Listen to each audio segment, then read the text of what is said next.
You know, George Bush has said that anybody that has any connections to Al-Qaeda should be arrested. Well, no one has greater connections to the Saudis and the House of bin Laden than the Bushes. They've been in business together for decades.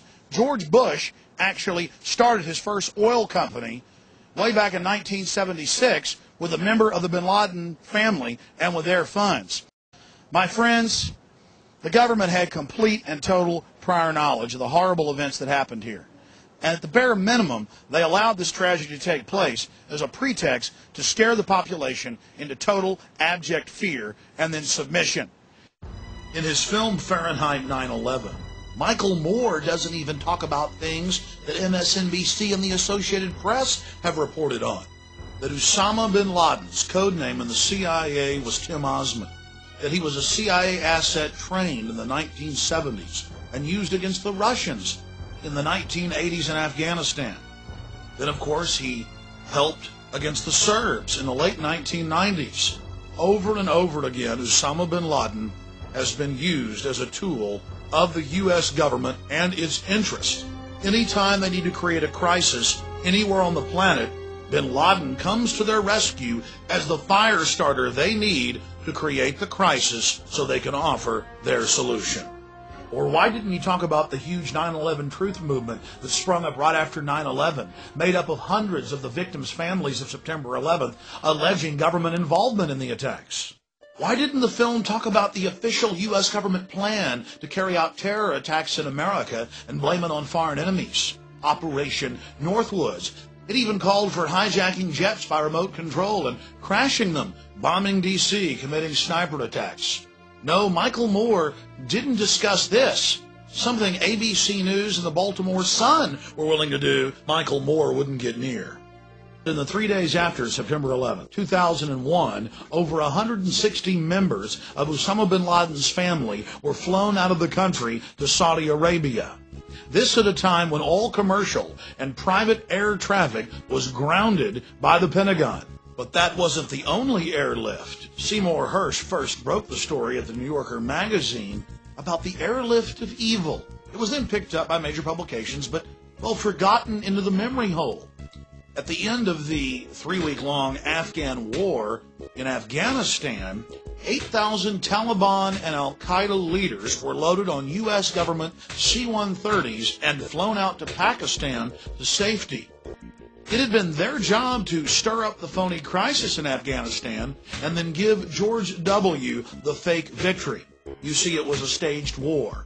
And this is one of the other big smoking guns of 9/11 government involvement that we're all supposed to forget about. Oh, the government admits they flew him out to safety, but Fox News said it was an accident. Yes, 8,000 Taliban and Al-Qaeda cream the leaders being flown out to safety. And top generals were told to release Taliban generals. They were told, let them go. And some of the generals got angry and went public.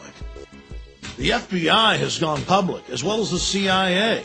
They've even leaked the orders, like W199I, where George Bush ordered them to back off Osama bin Laden and his family. In fact, they even fired some agents that refused to follow their orders. There were red flags everywhere. Everyone knew that the attack was coming. That's why so many public officials didn't go to New York. But months before, there was the Bush administration frustrating the investigations, ordering the agents off the cases, ensuring that the attacks would go forward.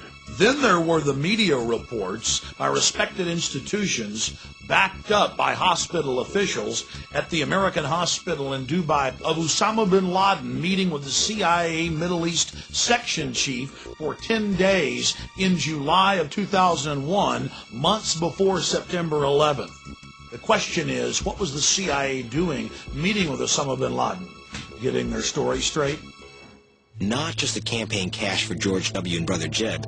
There was $1 billion the U.S. Treasury pumped into Brother Neil's bank, Silverado. And there's Brother Marvin. His investment funds are fattening on contracts for the war on terror. And Daddy, Bush Sr., became the first ex-president to sell his Oval Office connections for cash to oil companies and arms dealers. The Bushes are like other American dynasties. The Kennedys, the Rockefellers. But they've taken the game to a whole other level. See, the money gets them office, then the office gets them even more money. Call it the Bush cycle. And it's still rolling along.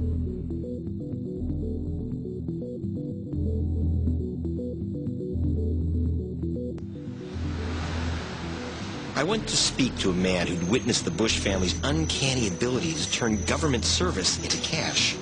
He'd occupied an inside seat in the spook world during the Reagan-Bush administration.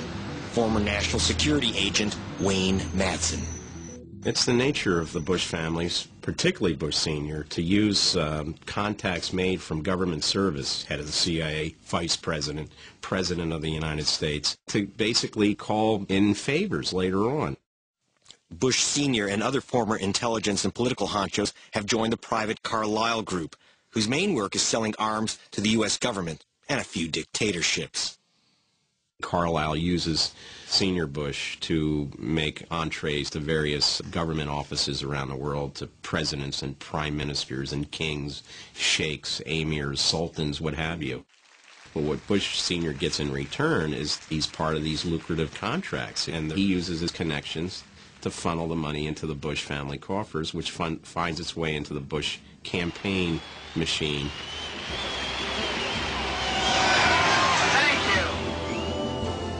In 1988, George Bush Sr. won the presidency.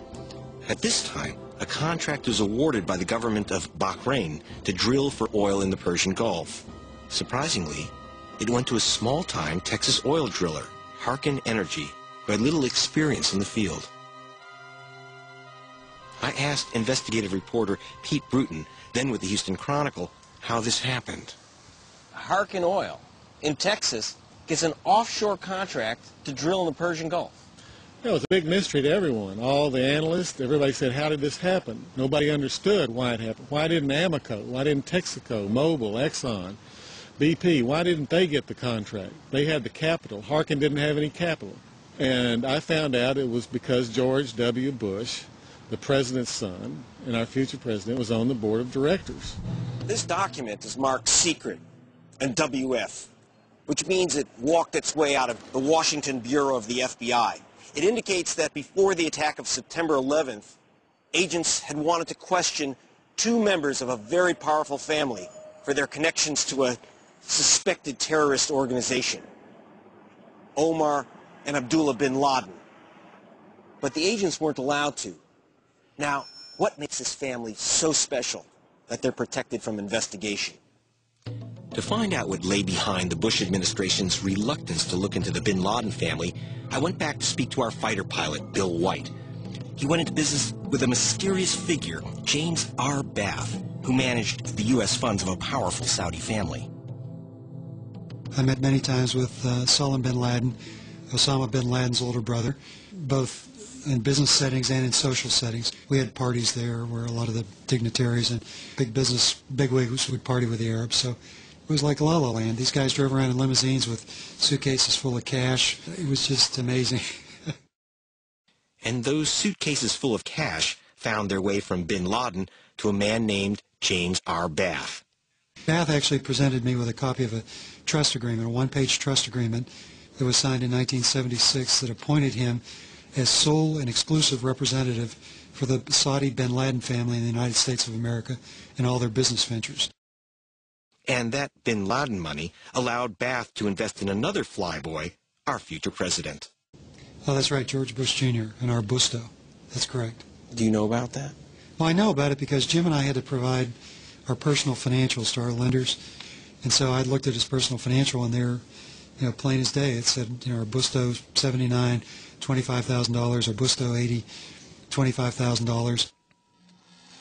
So Bush's oil capital came from Bath, and Bath's money came apparently from the bin Ladens. But why would they plow money into W's oil company?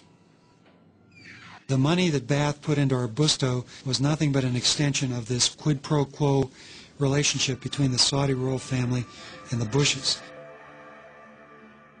The Saudi royal family was deathly afraid of the Ayatollah Khomeini and the radical Islamic movement. And so at that point in time, they went to the Bushes and said, look, protect us from the Ayatollah and these radical fundamentalists, and we'll give you whatever you want for your campaigns and to fund your kids' business interests. to fight your secret wars.